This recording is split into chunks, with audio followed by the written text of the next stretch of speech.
Shalom, Om Swastiastu, Namo Buddhaya, Salam Kebajikan, Assalamualaikum warahmatullahi wabarakatuh.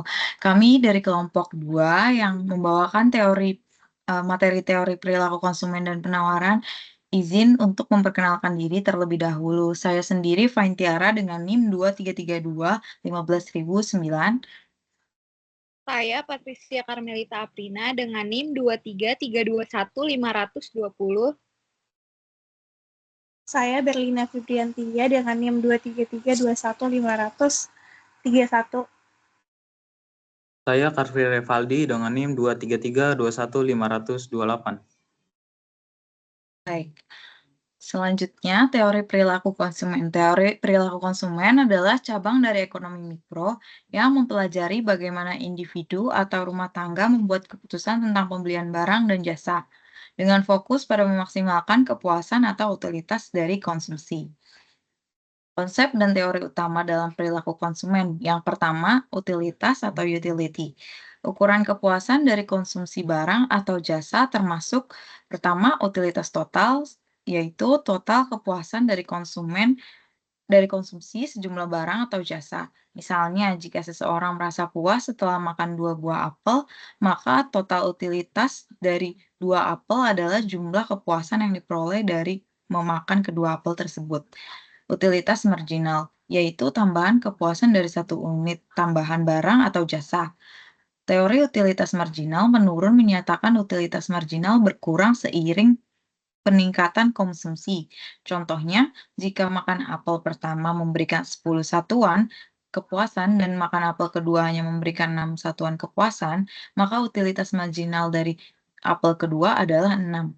Teori utilitas marginal yang menurun menyatakan bahwa semakin banyak barang yang dikonsumsi, kepuasan tambahan dari setiap unit tambahan akan semakin berkurang.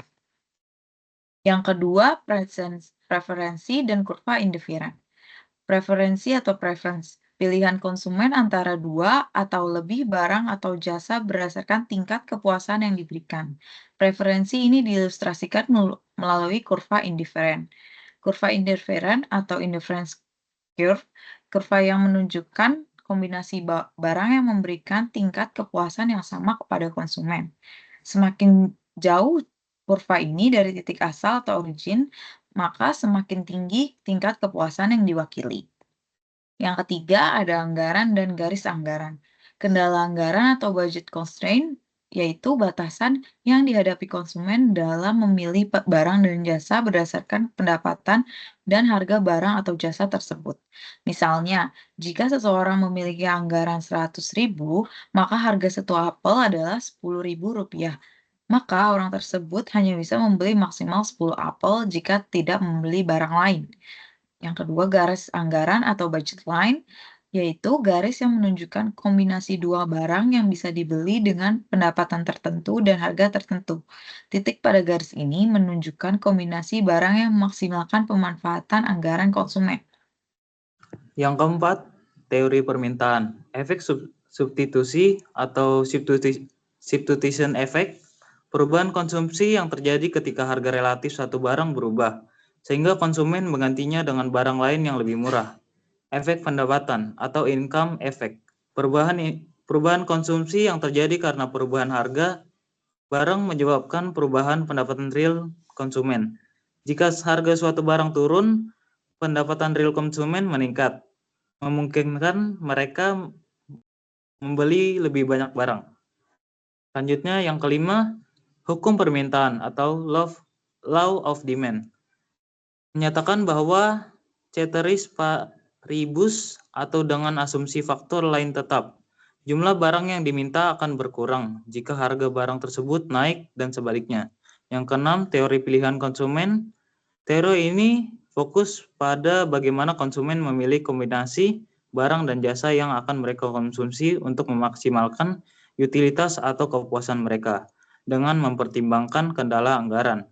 Yang ketujuh, ada pendekatan revealed preference dikembangkan oleh Paul Samuelson. Pendekatan ini menyatakan bahwa preferensi konsumen dapat diungkap melalui pilihan dan perilaku konsumen mereka. Misalnya, jika konsumen memilih barang A daripada barang B, saat keduanya tersedia, maka barang A lebih disukai oleh konsumen. Yang ke-8 ada teori pilihan rasional.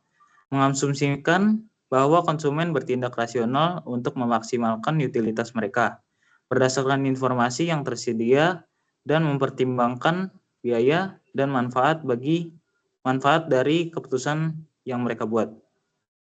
Yang ke-9, bias perilaku dan teori ekonomi perilaku. Yang pertama, anchoring. Ketergantungan pada informasi awal atau nilai referensi saat membuat keputusan. Yang kedua, framing. Cara informasi disajikan dapat mempengaruhi keputusan konsumen. Yang ketiga, prospek teori. Teori yang menjelaskan bagaimana orang membuat keputusan dalam situasi ketidakpastian dan resiko, dengan mempertimbangkan kerugian dan keuntungan relatif terhadap titik referensi tertentu. Yang ke-10 ada elastisitas permintaan. Elastis atau elastik, permintaan yang sangat responsif terhadap perubahan harga. Jika harga turun sedikit, jumlah barang yang diminta meningkat secara signifikan dan sebaliknya. Inelastis, permintaan yang tidak terlalu responsif terhadap perubahan harga. Perubahan harga hanya menyebabkan sedikit perubahan dalam jumlah barang yang diminta. Unitary elastik, keadaan di mana perubahan harga menyebabkan perubahan proporsional dalam jumlah barang yang diminta.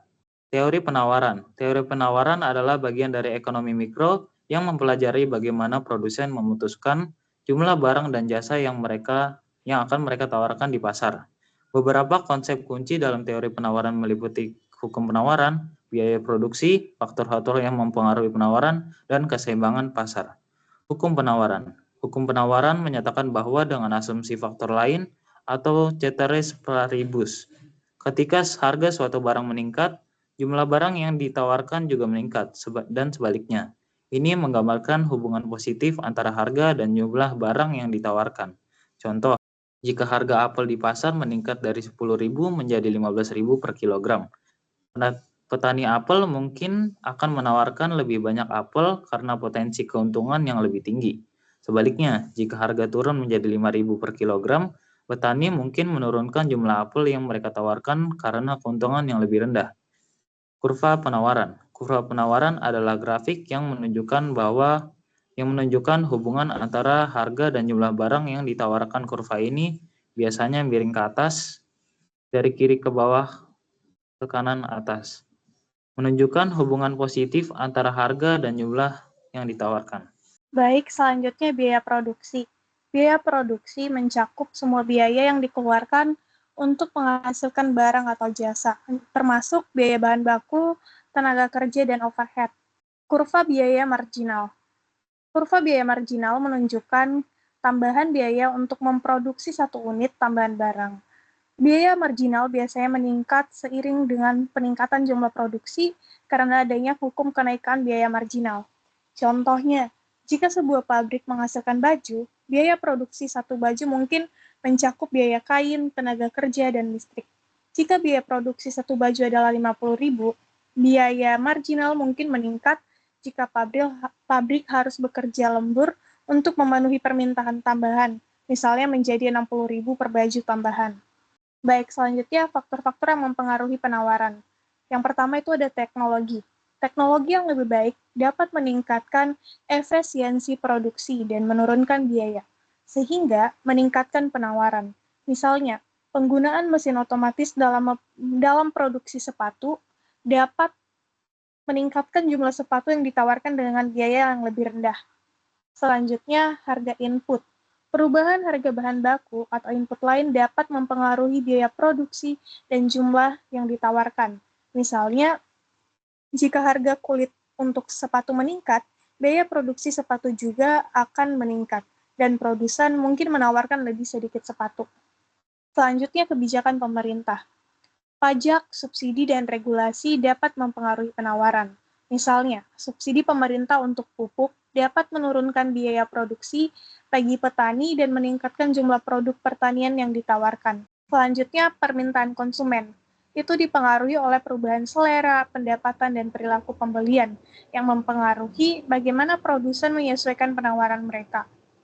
Peningkatan pendapatan cenderung meningkatkan permintaan, sedangkan penurunan pendapatan dapat menurunkannya. Kebiasaan pembelian termasuk volume dan preferensi merek juga mempengaruhi penawaran produsen. Selanjutnya, ekspektasi konsumen. Ekspektasi konsumen yang mencakup harapan harga dan ketersediaan produk di masa depan mempengaruhi pembelian saat ini dan dapat mendorong produsen untuk menyesuaikan penawaran mereka. Selanjutnya, demografi konsumen. Demografi konsumen memengaruhi penawaran produsen melalui pertumbuhan populasi dan perubahan dalam struktur demografi yang mencakup peningkatan lansia atau populasi muda yang dapat mempengaruhi jenis barang dan jasa yang ditawarkan. Selanjutnya, musiman. Perubahan musiman, permintaan barang dan jasa tertentu seringkali bersifat musiman. Produsen biasanya menyesuaikan penawaran mereka berdasarkan perubahan musiman ini. Misalnya, penawaran pakaian musim dingin akan meningkat menjelang musim dingin. Selanjutnya, respon terhadap kompetitor. Respon terhadap kompetitor melibatkan penyesuaian penawaran oleh produsen sebagai respon terhadap penawaran produk alternatif atau tindakan promosi dari pesaing. Perubahan dalam regulasi dan kebijakan pemerintah dapat mempengaruhi penawaran dengan pertama itu ada kebijakan fiskal dan moneter, yaitu mempengaruhi pendapatan disposable konsumen, memicu peningkatan permintaan, dan mendorong produsen untuk meningkatkan penawaran. Yang kedua, regulasi yang memengaruhi perilaku konsumen seperti larangan produk tertentu dapat berdampak pada penawaran. Selanjutnya ada contoh kasus. Dengan mempertimbangkan perilaku konsumen, produsen dapat membuat keputusan yang lebih tepat mengenai jumlah barang dan jasa yang akan mereka tawarkan di pasar. Contoh yang pertama itu ada produk elektronik. Jika ada tren meningkatkan minat konsumen terhadap perangkat elektronik seperti smartphone, produsen akan meningkatkan penawaran untuk memenuhi permintaan yang tinggi. Faktor seperti peningkatan pendapatan konsumen, ekspektasi teknologi baru, dan promosi dari pesaing juga mempengaruhi penawaran produk ini. Contoh yang kedua, makanan organik. Dengan meningkatnya kesadaran akan kesehatan, banyak konsumen beralih ke makanan organik. Produsen makanan akan respon dengan menawarkan lebih banyak produk organik. Faktor seperti perubahan preferensi konsumen, ekspektasi kualitas hidup yang lebih baik, dan promosi produk organik dari pesaing memainkan peran penting dalam penawaran. Selanjutnya, ada keseimbangan pasar. Keseimbangan pasar terjadi ketika jumlah barang yang ditawarkan sama dengan jumlah barang yang diminta pada harga tertentu. Harga dan jumlah keseimbangan. Harga keseimbangan adalah harga di mana jumlah barang yang diminta sama dengan jumlah barang yang ditawarkan. Jumlah keseimbangan adalah jumlah barang yang ditawarkan dan diminta pada harga keseimbangan. Contohnya, di pasar buah, jika harga keseimbangan apel adalah Rp12.000 per kilogram, dan pada harga ini jumlah apel yang ditawarkan oleh petani sama dengan jumlah apel yang diminta oleh konsumen. Maka pasar berada dalam keadaan seimbang. Selanjutnya, ilustrasi dengan grafik. Yang pertama, kurva penawaran. Grafik yang menunjukkan hubungan antara harga dan jumlah barang yang ditawarkan. Kurva naik dari kiri bawah ke kanan atas. Y atau vertikal. Harga berapa rupiah per unit. Sumbu X atau horizontal. Jumlah barang yang ditawarkan. Yang kedua, ada kurva biaya marginal. Grafik menunjukkan tambahan biaya untuk memproduksi 1 unit tambahan barang. Kurva seringkali berbentuk U karena biaya marginal awalnya menurun dan kemudian meningkat. Y atau vertikal. Biaya marginal misalnya berapa rupiah per unit. Sumbu X. Horizontal. Jumlah barang yang diproduksi. Yang ketiga, ada kurva keseimbangan pasar. Grafik yang menunjukkan titik perpotongan antara kurva permintaan dan kurva penawaran. Y vertikal.